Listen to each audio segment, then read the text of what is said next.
मैं थकी हारी कॉलेज से आई तो घर पर पापा को देखकर हैरान थी, क्योंकि पापा तो इस वक्त ऑफिस में रहते थे।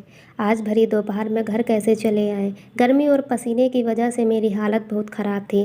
पापा ने मुझे गहरी नज़र से देखा और मुझे देखते ही बहुत अजीब लफ्ज़ों में पूछने लगे, मानसी, आज तुम्हें कॉलेज से आने में इतनी देर क्यों हो गई? पापा की बातों से मैं हैरान हो गई और बताने लगी कि आज कॉलेज में एक्स्ट्रा क्लासेस थे, इसलिए मुझे घर आने में देर हो गई। पापा ने सर से पाँव तक मेरी तरफ देखा और कहने लगे, बस इतनी सी बात है। मुझे उनका यह पूछने का अंदाज़ बिल्कुल अच्छा नहीं लगा। मैंने कहा, हाँ पापा, बस इतनी सी बात थी। आखिर क्या बात हो सकती है? ड्राइवर मेरे साथ होता है, आप चाहें तो उससे भी पूछ सकते हैं।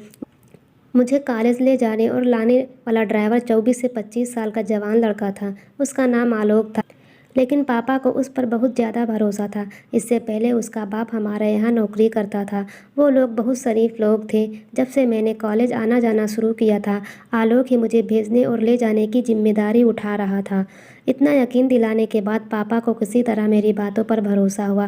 फिर उन्होंने कहा, ठीक है, कमरे में जाओ और फ्रेश हो जाओ, फिर साथ बैठकर खाना खाते हैं। मुझे अपने पापा का यह अंदाज़ बिल्कुल अच्छा नहीं लगा। कहने को तो वह मेरे पापा थे, पर प्यार करना तो बहुत दूर की बात है। वह मेरे साथ बहुत सख्ती से पेश आते। मेरी हर छोटी सी छोटी हरकत पर उनकी नज़र होती थी। रात में वो कई बार मेरे कमरे का चक्कर लगाते। पता नहीं क्यों पापा को मुझ पर भरोसा नहीं था।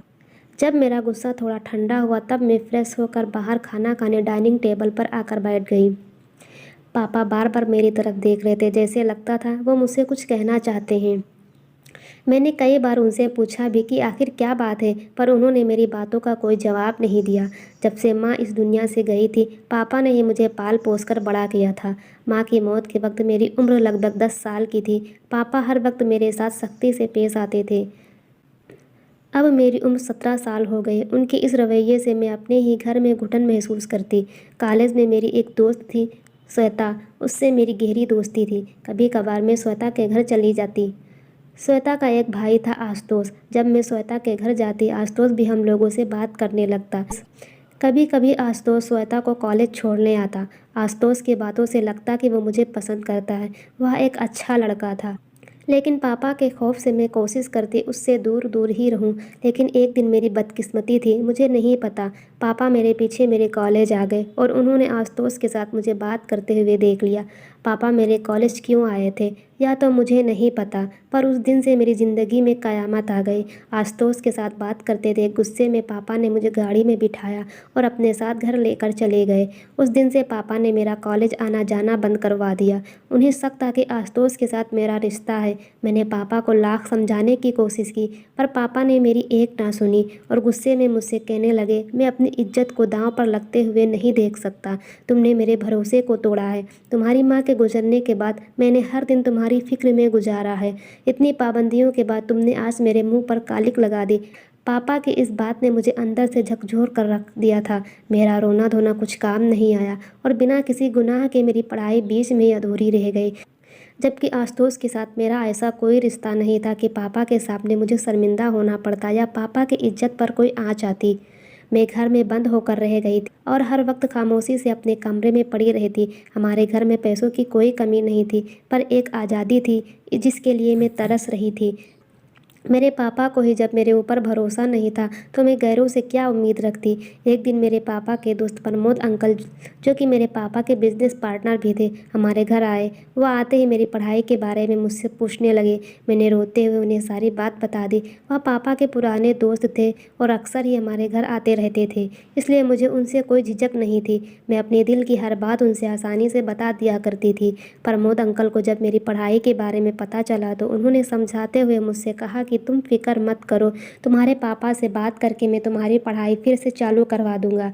प्रमोद अंकल की बातें सुनकर मुझे थोड़ी तसल्ली हुई, क्योंकि पापा प्रमोद अंकल की हर बात मानते थे। प्रमोद अंकल किसी दिन पापा से यह बात कहते, इससे पहले मेरी ज़िंदगी ने एक और नया मोड़ लिया। एक दिन रात के वक्त मैं गहरी नींद में सोई हुई थी कि पापा अचानक मेरे कमरे में आए तो मेरे मोबाइल की घंटी बज रही थी। तो पापा ने मेरे मोबाइल को उठाया तो फ़ोन पर आशुतोष था। उसने मुझसे यह पूछताछ के लिए फ़ोन किया था कि उसे पता चला है कि उसकी वजह से मेरी पढ़ाई बंद करवा दी गई है। यह बात मेरी सहेली श्वेता से उसे अभी अभी पता चली तो उसे बुरा लगा और उसने फ़ौरन फ़ोन कर लिया।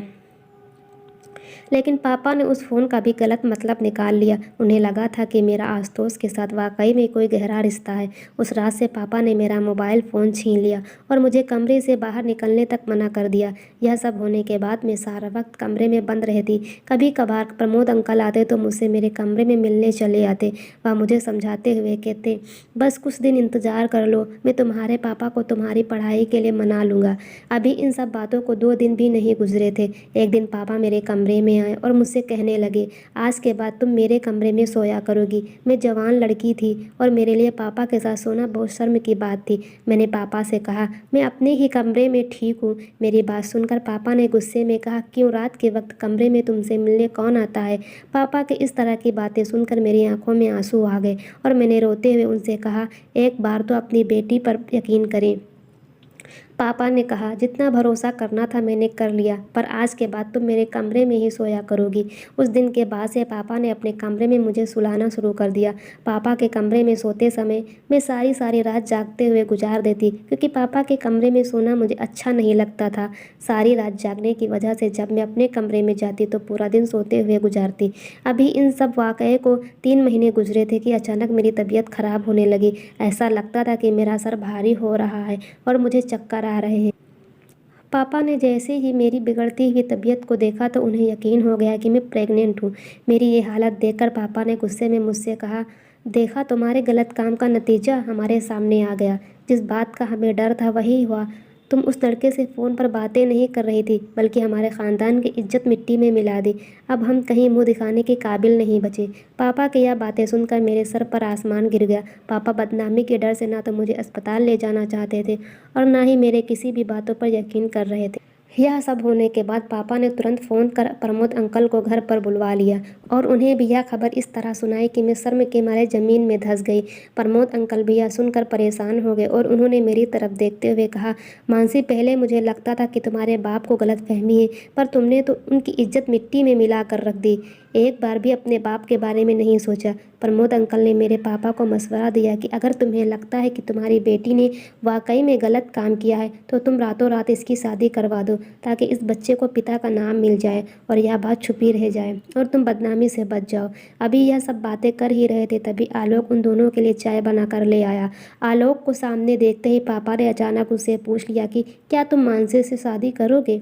पापा की यह बात सुनकर मैं सदमे में आ गई कि पापा कैसे मेरी शादी एक नौकर से करवा सकते थे, जबकि मैंने कोई गुनाह भी नहीं किया था और ना ही मैं प्रेग्नेंट थी। आलोक ने मेरी तरफ देखकर हकलाते हुए बोला, साहब, आप यह कैसी बातें कर रहे हैं? मैं मानसी मैम से शादी कैसे कर सकता हूँ? पापा ने आलोक को समझाते हुए कहा कि अगर वह मुझसे शादी करेगा तो उसकी पूरी ज़िंदगी बदल देंगे, बल्कि उसके माँ बाप की सारी ज़रूरतें भी पूरी करवा देंगे। पापा के इतना समझाने के बाद आलोक मुझसे शादी करने को तैयार हो गया और अगले 1-2 दिनों में मेरी शादी आलोक से करवा दी गई। मैं चाह कर भी इस शादी को मना नहीं कर पाई और ना चाहते हुए भी आलोक से शादी कर ली। पापा ने आलोक को गिफ्ट में एक फ्लैट दिया। शादी होने के बाद आलोक मुझे उसी फ्लैट में लेकर आया। आलोक को मैंने अपना पति का हक नहीं दिया था। हम और आलोक अलग अलग कमरे में रहते थे। हमारी शादी को 2 महीने गुजरे कि धीरे धीरे करके मेरी तबीयत ख़राब होने लगी और मेरा पेट बताने लगा कि मैं पेट से हूँ। लेकिन मुझे अभी तक यकीन नहीं था कि मैं प्रेग्नेंट हूँ, क्योंकि मेरी नज़र में तो मैंने कुछ गलत काम किया ही नहीं था, तो मैं प्रेग्नेंट कैसे हो जाऊँगी। लेकिन जब डॉक्टर को दिखाया गया तो पता चला कि मैं 5 महीनों से प्रेग्नेंट हूँ। यह सब सुनकर मैं सन्न रह गई, क्योंकि जब मैंने कुछ किया ही नहीं था तो आखिर यह बच्चा मेरे पेट में कैसे आया। आलोक ने कभी भी मेरे पेट में पल रहे बच्चे के बारे में मुझसे कोई सवाल नहीं किया था। वह बहुत ही निस्वार्थ और नेक दिल का इंसान था। जब से मुझे पता चला था कि मैं 5 महीने पेट से हूँ, तब से मेरे दिल में कहीं ना कहीं यह बात थी कि मेरे साथ जो कुछ भी हुआ है ये सब मेरे पापा ने ही किया है, क्योंकि जब से यह बच्चा मेरे पेट में आया था, शादी से पहले के वो 3 महीने हर रात में अपने पापा के कमरे में गुजारी थी। मेरे दिन कुछ इसी सोच विचार के साथ गुजर रहे थे कि कुछ दिन बाद मेरा 9वां महीना पूरा हुआ और मेरे पेट में दर्द होने लगा। मुझे जल्दी से हॉस्पिटल ले जाया गया। हॉस्पिटल जाने के बाद पता चला कुछ वक्त के इंतजार के बाद मैंने एक बेटे को जन्म दिया। डॉक्टर ने बच्चा दिखाने की कोशिश की तो मैंने मुंह फेर लिया। मैं उस बच्चे को देखना भी नहीं चाहती थी, जिसकी वजह से मेरी पूरी जिंदगी बर्बाद हो गई थी। हॉस्पिटल से छुट्टी के बाद हम घर आ गए। आलोक दिलो जान से मेरे और मेरे बच्चे का ख्याल रख रहा था। उसका यह अंदाज देखकर मैंने बड़ी हैरत से पूछा, आलोक कैसे तुम एक नाजायज़ बच्चे को इतने प्यार से अपना सकते हो, जबकि तुम इस बात से पूरी तरह वाकिफ़ हो कि यह बच्चा तुम्हारा नहीं है। मेरी बात सुनकर आलोक कुछ देर के लिए खामोश हो गया और फिर कहने लगा, मानसी मैं आपसे बहुत प्यार करता हूँ। आपसे जुड़ी हर चीज़ मुझे बहुत प्यारी है। यह बच्चा आपने पैदा किया है, इससे मुझे उतना ही प्यार है जितना कि आपसे। उसके मुंह से अपने प्यार का इस तरह इजहार सुनकर मैं दंग रह गई। बच्चे को पैदा हुए महीना होने वाला था, लेकिन अब तक मैंने बच्चे को गोद में नहीं उठाया था। आलोक ही बच्चे का दिन रात ख्याल रखता।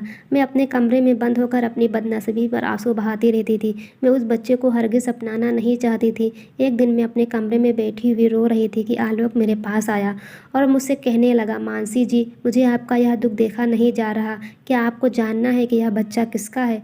उसके मुँह से यह बात सुनकर मैंने हैरत भरे अंदाज में कहा, हाँ मुझे जानना है। आलोक ने कहा, मैं आपको सब कुछ बताऊंगा, पर इसके लिए आपको मुझसे एक वादा करना होगा। मैंने कहा, क्या? यही कि यह सच्चाई जानने के बाद आप इस बात को अपने दिल में दफन कर लेंगी और किसी को नहीं बताएंगी, क्योंकि यह बात किसी को पता चली कि बच्चा किसका है तो हमारे बच्चे के भविष्य पर बहुत बुरा असर पड़ेगा। और इसमें इस मासूम का क्या कसूर? मुझे किसी भी हालत में सच्चाई जाननी थी, इसलिए मैंने आलोक से वादा किया, ठीक है जैसा तुम कहते हो मैं वैसा ही करूँगी। पर आलोक के मुँह से सच्चाई जानने के बाद मेरे पैरों तले से ज़मीन खिसक गई, क्योंकि इस बच्चे का बाप वह इंसान था जिस पर मैं खुद से भी ज़्यादा भरोसा करती थी। मेरे बच्चे के पिता प्रमोद अंकल थे और प्रमोद अंकल यह सब मेरे साथ मेरी पापा की प्रॉपर्टी हड़पने के लिए किए थे। प्रमोद अंकल शुरू से ही मेरे पापा को मेरे प्रति भड़काते थे, इसलिए मेरे पापा मेरे ऊपर भरोसा नहीं करते थे। आलोक ने बताया कि एक दिन प्रमोद घर पर आया तो आलोक के सिवा घर पर कोई नहीं था। शायद उस दिन मेरे सर में बहुत तेज़ दर्द था और मैंने आलोक से चाय बनाने को कहा था। तभी अचानक प्रमोद आया और आलोक को किचन में चाय बनाता हुआ देख आलोक से पूछने लगा, किसके लिए चाय बना रहे हो? जब उसे पता चला कि आलोक मेरे लिए चाय बना रहा है तो उसने किसी बहाने से आलोक को ज़रूरी काम के लिए बाहर भेज दिया और बोला, तुम जाओ, मानसी को चाय मैं दे दूंगा। आलोक ने जब यह बात मुझे बताई तो मुझे याद आया कि एक दिन प्रमोद ही मेरे लिए चाय लेकर आया था। मुझे क्या पता था कि पिता समान होने के बावजूद वह मेरे साथ ऐसा करेगा। मैंने बेझिझक उसके हाथ से चाय लेकर पी ली थी और चाय पीते ही मुझे नींद आ गई थी। नींद नहीं बल्कि मैं बेहोश हो गई थी। आलोक ने बताया कि उसे पता नहीं क्यों कुछ अनहोनी का अंदेशा हो गया था, इसीलिए काम निपटाकर घर जल्दी आया। पर जब तक मैं आया तब तक प्रमोद काम कर चुका था और आपके कमरे से निकलते हुए अपने शर्ट के बटन बंद करता हुआ अपने घर चला गया। तब से मैं प्रमोद और आपके पापा की बातों पर ध्यान देने लगा। ज़्यादातर प्रमोद आपके बारे में आपके पापा को भड़काता। मैं चाहता तो ये सारी बात आपसे और आपके पापा से बता सकता था, लेकिन मुझे पता था कि मुझ जैसे नौकर की बातों पर कौन भरोसा करेगा। पर आपके साथ जब आपके पापा सख्ती से पेश आते तो मुझे बहुत बुरा लगता। मानसी जी, भले ही मैं आपके घर का नौकर या ड्राइवर था, पर आपके साथ ऐसा होता हुआ देख मेरा दिल तड़प उठता। बल्कि यूँ कहे कि आपकी परेशानी देखकर शायद मुझे आपसे प्यार हो गया था। और इसलिए जब उस दिन आपके पापा ने मुझसे पूछा कि तुम मानसी से शादी करोगे तो मैं बेझिझक तैयार हो गया, क्योंकि मुझे पूरा विश्वास था कि मैं आपको अपनाने के साथ साथ आपके बच्चे को भी अपना लूँगा, क्योंकि मैं आपसे दिल से प्यार करता हूँ। और इन सब में इस मासूम का क्या कसूर जो इसे सज़ा मिले? मैं और आलोक अभी यही सब बातें कर रहे थे, तभी मेरा बेटा जो गहरी नींद में सोया हुआ था उसकी आंखें खुल गई और वह रोने लगा। आलोक ने ज़बरदस्ती बच्चे को मेरी गोद में डाल दिया तो ममता से मेरा दिल तड़प उठा और मैंने उसे सीने से लगा लिया और फूट फूट कर रोने लगी।